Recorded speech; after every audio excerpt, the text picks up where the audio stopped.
Alright everybody, we're now going to go for a ride in our 1967 Pontiac Firebird 4-speed manual. You can hear she's got that nice little rumble. Besides that, she's had a few little modifications besides the aftermarket gauges down here. New tires we just put on. Probably a little new automatic top switch. That's another nice feature about this car. It's not a manual top, but a power top.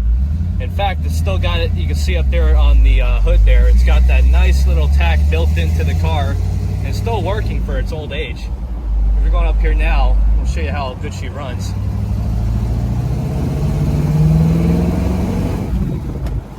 You can hear she's got no hesitation in her. Still running like a new car, basically. Steering's really nice, horn blows. Really nice, even the brakes. Brakes are really solid on this car. As you can see here, no squeals in the power steering. Just another average car made by GM.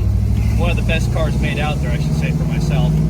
But anyway, we're going to get her up here on the lift, let you guys take a look at the underneath. We'll see you there.